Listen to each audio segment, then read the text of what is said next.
What's up, everyone? Marc Lobliner, TigerFitness.com, alongside Steve Shaw, editorial director at TigerFitness.com, with my favorite supplement. coffee. So check it out, guys. We want to answer your question. I wish Steve could be here for every single question because it gives you a breadth and depth of what it is. Two different opinions of over 40 years of combined industry experience. But this first one comes from my Facebook fan page, facebook.com/Marc Lobliner. I do that slash. I'm trying to trade. I'm trying to make it my thing because everybody else is using Boom. Boom's gone. I'm gonna put little. Everybody stole Boom. Like it's like everybody's Boom. I'm like I gotta say slash. Everybody's so full of Boom. Who wasn't that Cordell Stewart was slash? Yeah, it was Cordell Stewart. I'm a big Steelers fan. Too bad it wasn't their year. Anyway, this one comes from Rachel Serbaugh. Rachel, you get yourself a free MTS. I also didn't say that. If you ask a question, I read it, answer it on YouTube, you get a free tub of MTS Whey. 5-pounder. Not that 2-pound shit. 5-pounder. 5 pounds. How do you develop a coaching philosophy with there being so many different viewpoints out there and different training methods? Now, Steve, you've coached your fair share of people. You've helped people reach their goals. Right. And we know we're getting bombarded with everything. I get yelled at by vegans. I get yelled at by keto, which are pretty much, they should be at war. The carnivore diet and the vegans, I'm waiting for there to be some kind of bloodshed involved in there. Yeah, I'd kind of like an MMA card myself. That would be amazing. That would be. You got Sean Baker versus some like vegan gains. That'd be amazing. And you know, the vegans, every time someone comes out as vegan, like it's like so excited, like or they get mad. When I tried veganism, I wasn't vegan enough. But you know, Sean Baker, he's just like just eat steak. I like him. He's a good guy. But anyway, so the thing about training and you know nutrition methodologies is they all follow certain things that are similar. Right. In that they all tend to either eliminate things that will cause too many calories. For example, the carnivore diet, you're cutting out pastries and Pop-Tarts and cake and pie. Right. Whereas the vegan diet, you're cutting out high-fat meat. Either way, it's a form of caloric control. And I think for health and all those other benefits, a lot of things people do is they overconsume, they overeat. We look at even like, oh man, that's less than 2,000. I get that all the time from clients. Man, I'm below 2,000 calories. 2,000 calories is based on an average. There are a lot of people who need less than 2,000 calories. Right. And the thing about the vegan diet is you don't have many, if you're eating especially like a raw vegetable diet, there's no way you can get in much more than, you can't stomach more food. If you're on a carnivore type diet, you can only eat so much meat before like, okay, I'm in a meat coma. Yeah, both of them are mentally fatiguing. I mean, we've done this long enough to know that like there are points in my life where it was chicken breast tuna, where I'm like, if I have to eat another stinking chicken breast or a can of tuna, I'm literally going to do something really bad to myself. And you know, with vegetables, I mean, there's been times where I would like overconsume spinach or tomatoes or whatever. And honestly, you eat that kind of volume and you got problems coming out the back end. You got some choo-choo train problems. Because it's like a big long train of turd, you know what I'm saying? Yeah, I think that when you look at overall diet methodology, let's take diet first, then go to training. For diet, you got to look at certain things. One is you got to account for your macros. We all know you need adequate protein, right. Except the vegans will argue we eat way too much protein to that. I disagree. And then you have to eat a certain amount of fat because it's an essential nutrient for absorbing fat-soluble minerals and vitamins, and also for hormonal production and other purposes, skin, nails, blah, blah, blah. Carbohydrate are the variable where you can add carbohydrate in to increase calories. Your body's preferred fuel source is glucose, unless you're devoid of, so people are like, no, it's not, fat is. Yeah, fat is your preferred fuel source when you don't have glucose. You give your body glucose and fat, it has a choice. It's gonna burn the glucose first. So the key is, you have your calories accounted for, you have fat, you have your protein. Difference between keto and a regular diet is you're filling in those extra calories with fat via keto, filling in the extra calories with glucose via carbs. Either way, your body does not turn into a fat-burning machine, as they call it on keto. What it turns into is a machine that runs on fat for fuel because you're devoid of carbohydrates, so your body converts fat to ketones, which fuels your brain and your body. So I think there's a misnomer. I see all the time these Instagram people who are keto are like, oh man, you know, fat makes your body burn fat. You burn all, no, it burns dietary fat, not body fat. So one thing that old diets need to consider is that over time you need to either decrease calories or increase caloric burn during cardio to make sure that you are in a caloric deficit as you lose weight, as your body adapts to the new weight that you've attained. So, you know, when we're looking at diets, Mark, and you can correct me if you think my opinion's crazy, but the question from this person was, you know, talking about coaches and developing your own system. One thing I've noticed is that for the most part, we all know you need to eat a certain amount of protein. We all know you need to eat a certain amount of fats. Now you can split that percentage of fats however you want, 20, 25, 30, 35. Yeah. But we all know once you got that protein in there and once you got your fat in there, we're filling in the gaps with carbs. And that's basically most diets that I've seen are kind of structured that way. They get the protein in check, they get the fat in check, and a lot of times carbs are just an afterthought unless it's a really carb extreme diet. Like, I don't know, did Mike Mentzer, he was a low protein guy. Mike Mentzer was the first If It Fits Your Macros guy that I'm aware of.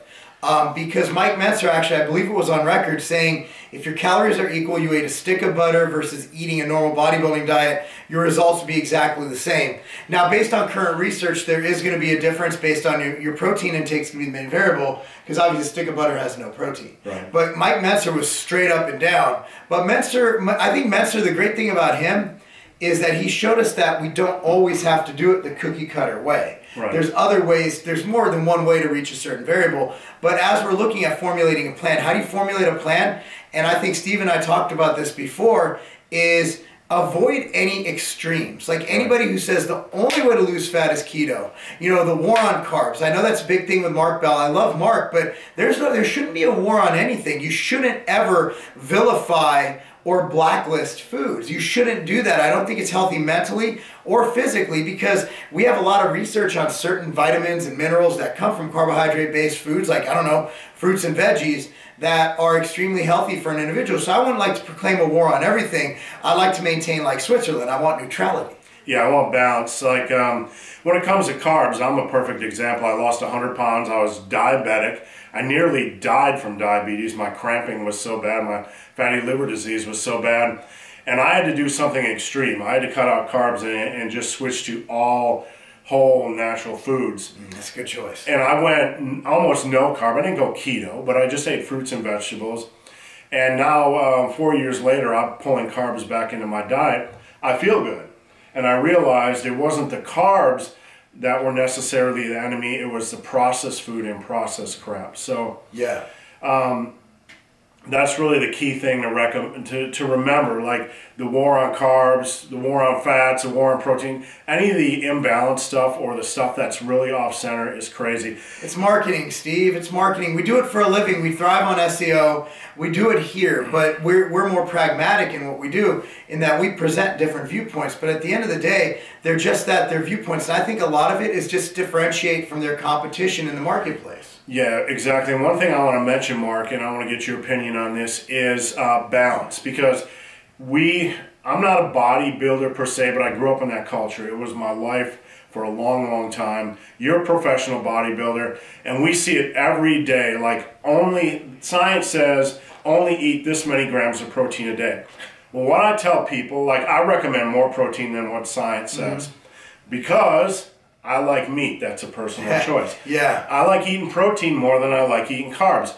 So I will tell people to eat more protein, and you get these people that'll come out of the closet or from the dark corners of the universe, and they'll attack. But one thing I want to recommend for anybody that's trying to work with clients or help train people is don't just worry about the science, worry about balance and worry about your client. It's okay to eat a little bit more protein if your client likes protein. It's okay to eat a little bit more protein so you don't have to eat 600 grams of carbs a day, which can be tedious. Well, what are we learning here? Adherence. Like, what can they adhere to long term? And I think a more balanced approach, because what I tell people, come to me all the time, here's my answer. Should I do keto? And I'm like, here's a question for you.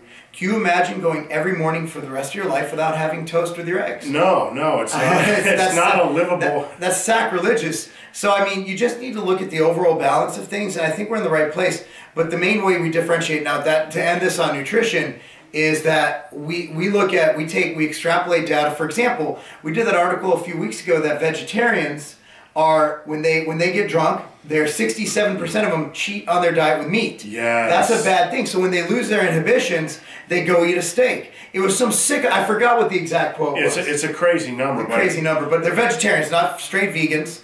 And also, now on to training. The one thing, and this is something that I think both of us can relate to most, is there's a lot of people saying this is the only way that works, this is the best way. And what I've found is that there's one thing that separates all training systems that are good versus bad, and that's progressive overload. And I also think that maintaining some kind of functionality with the big three, be it a press, an overhead press, a bench press, be it a squat, be it a deadlift, some form of those lifts in a program will lead to the most gains as long as you progressively overload week to week. Yeah, here's the thing. When people look at diets or when they look at training systems, they tend to look at the 1% that's different. But they stop looking at the 99% that is the same. And when I'm training people or working with people, and if you're going to train people and work with people, I beg you to try to look at the consistencies between the systems rather than the differences, because the core of what you're going to teach is going to come in the things that are the same. And what I teach people is consistency. Yes. Get your butt to the gym, because if you don't do that, nothing else matters. Progressive overload. You only have so many hours in the gym each week. So people ask, is this exercise good? Is this exercise good? Most exercises are good, but you only have so many hours in the gym, so you want to maximize that time by choosing the best possible exercises to fill that time. So consistency, exercise selection, progressive overload, obviously a good diet, and the final one I teach people, patience. You don't have a plateau, you're just impatient. That was probably one of the best things you've said in a while. Plateaus are just lack of patience. We did a video on that. I've been training for 24 years now. Steve's been training just as long, and the one thing we know is that if you look at us, it's a really horrible transformation. This is the best I can get in 24 years. But at a certain point, the newbie gains go, and you're just fighting and scraping for every pound of lean mass. And at that point, if you don't love what you're doing, and you're in it you're just obsessed with the next 2 pounds on your bench, rather than just enjoying the process, you're probably going to be in trouble. Because if you enjoy the process, you can enjoy going to the gym. You enjoy, hey, I'm gonna be healthier. I'm gonna live longer. Just understand. Just relax. Just relax. The gains are gonna come. It will. But anyway, guys. So what do? I think summation is you got to look for the best of all programs. Find which one you like the most in training and in diet, and find something you can stick to for a long period of time, because it's a marathon, not a sprint. Yep. And when you're looking at diet and nutrition, training programs, look for the consistencies between all the things and try to find the things that everybody's doing the same in all these diets and training programs, and that's a good place to put your focus. All right, guys. Thanks for watching. That's not a game.